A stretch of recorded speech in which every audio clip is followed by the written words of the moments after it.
is absolutely just beyond your wildest dreams to think that you could come here and race a motorcycle. The Isle of Man TT is like a religion.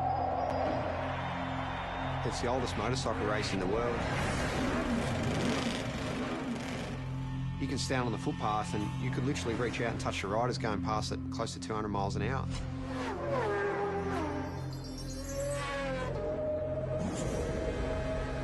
The houses are passing you so quick, sometimes it feels like you're inside a video game.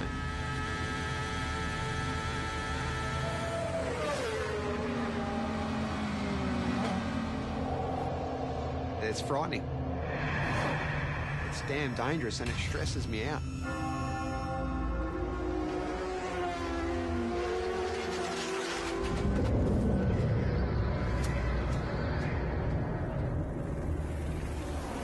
Unless I'm very much mistaken, Mark, this is the greatest motorsport event in the world.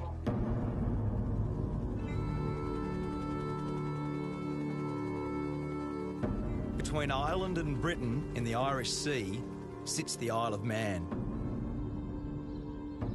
A sleepy tax haven for most of the year.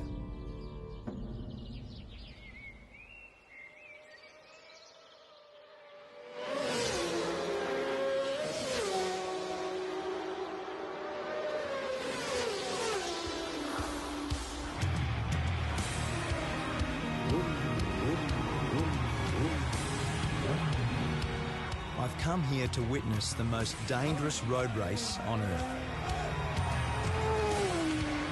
It's about 200 kilometres an hour, straight at the front here, absolute lunacy. I want to find out what drives these riders to test themselves and their machines in a brutal event called the TT, the Tourist Trophy. There's a lot to get right and a lot that can go wrong, so it is part sprint race, part endurance race, and it's a time trial, so it's so unique. Peter Brock used to say that great racetracks have got consequences. The Isle of Man TT is the ultimate road course. It's the fastest, wildest and most dangerous racetrack I've ever seen. And for the riders that compete here, there is absolutely no room for error.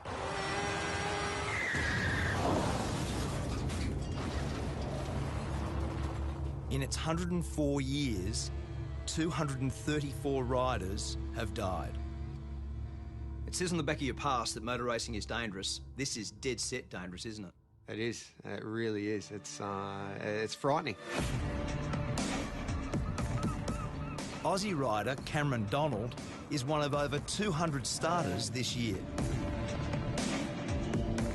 And when you add the fans, it's like an invasion. With Cameron is his girlfriend Karen, herself a keen motorcyclist. They've been planning for the race all year. So is this normal nervous start tension? Kind of is. Normally this is done the night before. Is it? Or late night last night, obviously? Usually we like to have this done the night before, everything, but by the time we finish, like 11 o'clock, it's just like, let's get out of here and worry about it tomorrow. So what's Karen's job in this world? Keep me calm. Who introduced him to the thrill of the two-wheeler. Lots of bike photos, not many other ones. We consumed a fair bit of time, didn't it? It did. It took up a lot of time. From a young age, Cameron began winning and winning. I remember Mum actually saying to me, you know, you can't, when you're going to buy or build a house, you can't live in a motorbike. I remember saying to her, yeah, Mum, you can't race a house. So I think then she just pretty much gave up. The TT is held over a fortnight. 1 week for practice, 1 week for racing, 7 races in all. And in between, the public can go flat out, no speed limit on the Island Road course. Everyone that races here knows the dangers and they accept them and they do their best to ride accordingly. But I think it's sad in this world that we're all so wrapped in cotton wool these days and there's so few opportunities to do anything dangerous. For Cameron, a plumber when he's not racing, There's no event bigger than this. Riders set off at 10-second intervals. It's all about the fastest lap of the island, and that's what makes it so pure and so dangerous. You sit on the start line, you're looking down that first hill, and because it's not a mass start, you're sitting there getting waved off one at a time. The pressure on you, everyone's looking at you, and it's a rush I've never had out of any other race.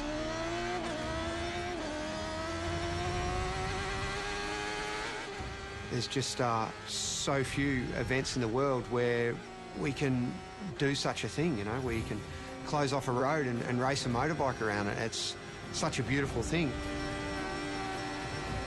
61 kilometres of public roads.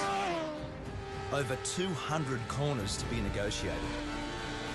Top speed, 330 kilometres an hour. This isn't a track. This is a country road. Like, let's not get this wrong. And it's fast.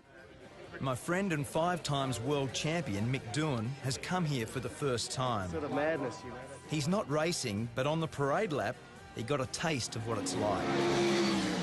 First reaction. As soon as you saw the place, looked around, what was your first reaction? Yeah, I didn't need to come here to have that reaction. It's just, you know, as I say, it really, you know, it is absolutely just beyond your wildest dreams to think that you could come here and race a motorcycle. The race has always had its critics, but from the start, its danger was its attraction. Back then, racing was banned in England, and the island was the only place where there were no speed limits. The TT was born. The voice of motorsport, Murray Walker. You've got a great history here, haven't you? You've been how many years? First of all, let me say it's great to see a great Australian at a great race. To answer your question, Mark, I first came here in 1925. I was born in 1923. My father won here. I don't know how many times I've been here. Many, many, many times. In his 88 years, Murray Walker has seen some very good riders. And impressing him this year is our Aussie rider, Cameron. He's got a good bike, he's got some good backing, and he's still got the most important race of the week to come. So maybe, hopefully, he'll get it done. Each time Cameron sets out is an exercise in courage.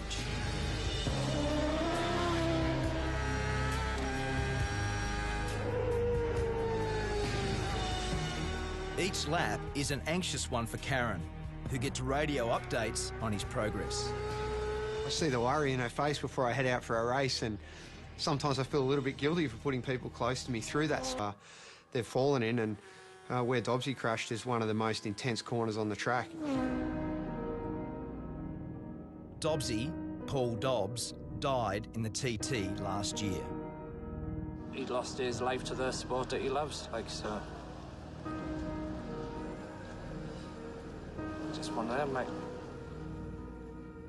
Paul was buried on the island, leaving behind his wife and 2 daughters. So what did you love about him? God, everything. Racing. Bridget is Paul's wife. A year on, she's brought the girls back to remember their dad at the race he loved. You know it's risky, of course you do. I mean, you know, everyone loves those photos of riders' heads this far from a stone wall.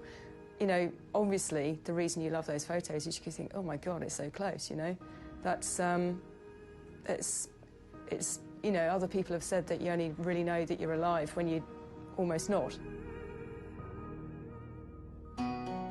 Some are just plain lucky to survive. Like Connor Cummins. I can actually see, you know, where it's all gone wrong. I've disappeared over the side, and the way I look at it, that's where, you know, the injuries started to happen, and it's sort of, it does get to you a little bit. We'll just get on with life. The world ain't gonna stop for me. Has your opinion of the TT changed based on what's happened? No? No. Do you think it should be banned? You can't possibly ban it. I mean, I don't know if you could ban it if you tried. It's like a monster, you know. It's bigger than the rest of us. Riders don't come here for the prize money. There's hardly any. The TT is simply about the glory of being the